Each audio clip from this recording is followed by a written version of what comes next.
কি অবস্থা, সবাই কেমন আছেন? এই যে কৃষকরা যে এত কষ্ট করে চাষবাস করে, কৃষকদের প্রতি কিন্তু আসলে সরকারের খেয়াল রাখা উচিত। বর্তমান অন্তর্বর্তীকালীন সরকার যদি এদিকে একটু দৃষ্টি দেন তাহলে দেশের অর্থনৈতিক অবস্থা কিন্তু একটু সচল হতে পারে। দেশে যদি প্রত্যেকটা জমিতে যদি কৃষকরা যদি ফসল ফলায় তাহলে এই ফসল যদি গড়ে তোলা হয়, প্রত্যেকটা পরিবার স্বাবলম্বী হবে। চাউলের যে সংকটটা সেটা কিন্তু আসলে কেটে যাবে, চাউলের সংকটটা থাকবে না। এখন কৃষকরা কিভাবে চাষবাস করতে অনুপ্রাণিত হবে? একটা জিনিস দেখেন, এই মানুষটা, কাকা একটু চাপান, এই মানুষটা এই ক্ষেতটা করছে, কাকা এদিকে আসেন, একটু এদিকে আসেন। এই যে ক্ষেতটা করছে, এই যে ধানটা করছে, এখানে এটাকে এরিদ বলা হয়। আনসিজনের শেষ পাম্পের মাধ্যমে পানি দিয়ে তার পরবর্তীতে তাকে ধান রোপণ করতে হয়। আপনি এই ক্ষেতের মধ্যে পানি দিতে, শুরু থেকে একবার পানি দিতে আপনার কাছ থেকে শেষ পাম্পে খরচ কত টাকা দিতে হয়?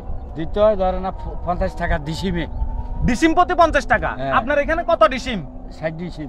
দেখেন, তাহলে এক ডিসিম জায়গা প্রতি 50 টাকা শেষ পাম্পের পানির বিল দিতে হয়। তাহলে 60 ডিসিম জমিতে যদি ওনাকে একবার পানি দিতে হয় তাহলে 5-6-30, প্রায় কত 3000 টাকার মতো ওনার পানির বিল আসে। তাহলে একজন কৃষক কিভাবে স্বাবলম্বী হবে এবং কিভাবে লাভবান হবে, কিভাবে সে উৎসাহী হবে চাষ করার জন্য, চিন্তা করে দেখেন। এর ভিতরে কিন্তু আদার্স বিভিন্ন ওষুধ দেওয়ায় কীটনাশকের প্রয়োজন হয়, কারণ পোকামাকড়, বিভিন্ন ধরনের পোকামাকড় কিন্তু আক্রমণ করে ক্ষেতের মধ্যে। তো আপনি এই পর্যন্ত, এই যে ধানটা আপনাকে ঘরে নেওয়া পর্যন্ত শুরু থেকে কতবার এই ক্ষেতে আপনাকে পানি দেওয়ার প্রয়োজন হইতে পারে? আর ধান তো এখনো জমিতে 30,000 টাকার উপরে গেছে। 30,000 টাকার উপরে। চিন্তা করে দেখেন, ধান গাছগুলো এখন পর্যন্ত মাটির সাথে কথা বলছে। একজন কৃষকের 60 ডিসিম জমিতে মানে কত শতাংশ? এখানে 60 ডিসিম মানে 60%। কারা শতাংশ বুঝবেন, কেউ ডিসিম বুঝবেন। এই পর্যন্ত তার 30,000 টাকা খরচ হয়ে গেছে। তো সরকার যদি এদেরকে যদি আর্থিকভাবে যদি সহযোগিতা যদি না করে, তাহলে একজন কৃষক কিভাবে সাহস করবে সে ক্ষেত করার জন্য, চাষ করার জন্য? একজন চাষি সুদের উপর টাকা নিয়ে, লোনের উপর টাকা নিয়ে চাষ করে, দিন শেষে সে যদি পর্যাপ্ত পরিমাণ ফলন যদি তার ঘরে না উঠাইতে পারে, তাহলে ওই চাষি চাষ করার প্রশ্নই আসে না।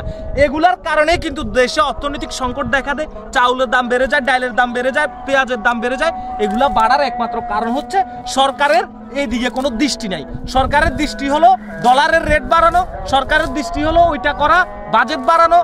শুধুমাত্র প্রবাসীদের দিকে তাকিয়ে থাকলে হবে না। প্রবাসীরা যেভাবে দেশে অর্থনৈতিক চাকা সচলে ভূমিকা রাখতেছে, গুরুত্বপূর্ণ ভূমিকা, তারা রেমিটেন্স পাঠিয়ে, ঠিক সেরকম এই যে কৃষকরা চাষ করে কিন্তু দেশের আরো বড় ধরনের আর্থিক সফলতা এনে দেওয়ার কিন্তু চেষ্টা করছে, কিন্তু তারা সহযোগিতা না পাওয়ার কারণে তারা করতে পারে না। সবার কিন্তু সামর্থ্য নাই একটা সিজনে 30-40 হাজার টাকা খরচ করে একটি ক্ষেত করার, কিন্তু তারা ধার দেনা করে এটা করে। এখন পর্যন্ত সরকারি অফিস থেকে আপনি কোনো কীটনাশক পেয়েছেন কিনা? না পাইনি।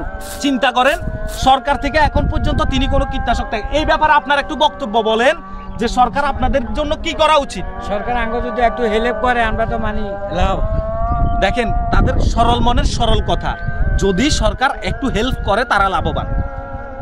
সরকারের এদিকে যদি দৃষ্টি না দেয় তাহলে আমি বলবো যে সরকার শুধুমাত্র নিজের স্বার্থের জন্য কাজ করছে, দেশের স্বার্থের জন্য নয়।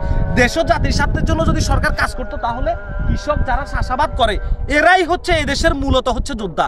মেন যোদ্ধা হচ্ছে যে কি, যে মাটিকে খাঁটি করে, মাটিতে চাষ করে ফসল ফলা, তারাই হলো যে আসল মানুষ। এই মানুষগুলোর প্রতি সরকার দৃষ্টি দেওয়া দরকার। ভিডিওটি শেয়ার করবেন, আপনাদের ব্যক্তিগত মতামত জানাবেন। ভিডিওটি যেন কৃষি অধিদপ্তরের উপরস্থ কর্মকর্তাদের দৃষ্টিতে পড়ে, আমি এটাই আশা করব। আল্লাহ হাফেজ।